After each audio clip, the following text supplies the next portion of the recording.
one paycheck, one life event, one big scenario away from experiencing that. Understanding the population and the challenges and what they may have faced. So lack of access to health care, their hygiene, employment. A lot of times homelessness comes from a different reason. It's not just they decided not to go to work that day and couldn't pay their bills.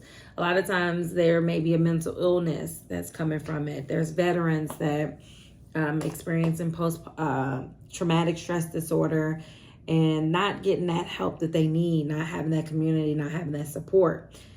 Cleaning and hygiene.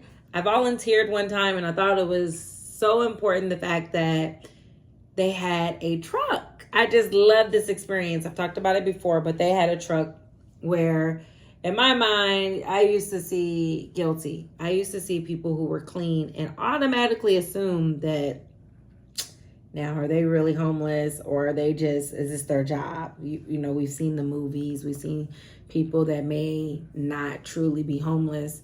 But there are organizations out there. One in particular is Cloud for Cover. They're located here in Texas. And I know they have different locations in other states. But what they do is they pick a parking lot, they pick a space, and they go out and like a food truck.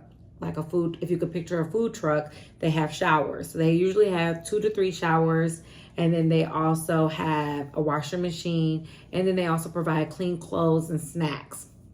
So there's different volunteer opportunities that you could do with this nonprofit organization. But I say that to say, because lack of access to healthcare, hygiene. A lot of times, if you feel that they look clean and they're cut and, they're fine, they may have one of these facilities nearby where they're able to at least still go get showers. So you never know a person's situation. The criminalization, stigma, and the lack of safe shelter.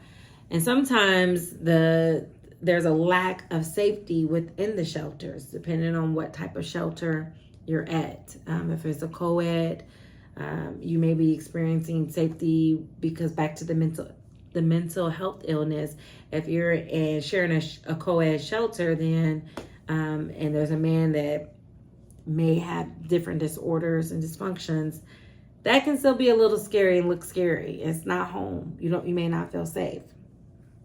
So the root of homelessness in the United States is deeply tied to a systematic issue, starting back in the 20th century, and the lack of affordable housing. So we talk about that